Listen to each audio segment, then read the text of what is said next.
ಮಾವು ಮತ್ತು ಹಲಸಿನ ಸವಿಯನ್ನ ಒಂದೇ ಸೂರಿನಡಿ ಆಸ್ವಾದಿಸಲು ಅವಕಾಶವನ್ನ ಕಲ್ಪಿಸುವ ಹಲಸು ಮಾವು ಮೇಳ 2026 ಜೂನ್ 5ರಿಂದ 7ರವರೆಗೆ ಮಂಗಳೂರಿನ ಕೋಟೆಕಾರು ಬೀರಿಯ ಕೆವಿಎಸ್ಎಸ್ ಕನ್ವೆನ್ಷನ್ ಹಾಲ್ನಲ್ಲಿ ನಡೆಯಲಿದೆ. ಕೋಟೆಕಾರು ವ್ಯವಸಾಯ ಸೇವಾ ಸಹಕಾರಿ ಸಂಘದ ನೇತೃತ್ವದಲ್ಲಿ ಸಿರಿ ತೋಟಗಾರಿಕೆ ಸಂಘ ಮಂಗಳೂರು ಹಾಗೂ ರೈತ ಕುಡ್ಲ ಪ್ರತಿಷ್ಠಾನದ ಸಹಯೋಗದೊಂದಿಗೆ 3 ದಿನಗಳ ಹಲಸು ಮಾವು ಮೇಳ 2026 ಆಯೋಜಿಸಲಾಗಿದೆ.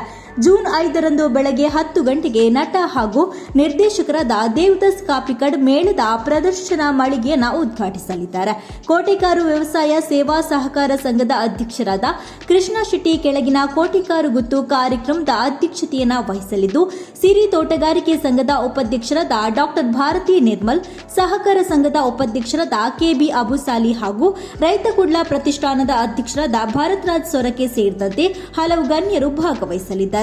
ಮೇಳದಲ್ಲಿ ವಿವಿಧ ತಳಿಗಳ ಹಲಸುಗಳು, ಹಲಸಿನಿಂದ ತಯಾರಿಸಲಾದ ಮೌಲ್ಯವರ್ಧಿತ ಉತ್ಪನ್ನಗಳು, 25ಕ್ಕೂ ಅಧಿಕ ವಿಧದ ಮಾವಿನ ಹಣ್ಣುಗಳ ಮಾರಾಟ ವ್ಯವಸ್ಥೆ ಮಾಡಲಾಗಿದೆ. ಇದರ ಜೊತೆಗೆ ಗೃಹ ಉದ್ಯಮಿಗಳ ವಿಶೇಷ ಮಳಿಗೆಗಳು ಸಾರ್ವಜನಿಕರ ಗಮನವನ್ನು ಸೆಳೆಯಲಿದೆ. ಸ್ಥಳೀಯ ರೈತರು, ತೋಟಗಾರರು ಹಾಗೂ ಹಣ್ಣಿನ ಪ್ರಿಯರಿಗೆ ಈ ಮೇಳ ಉತ್ತಮ ಕಾರ್ಯಕ್ರಮವಾಗಿದೆ.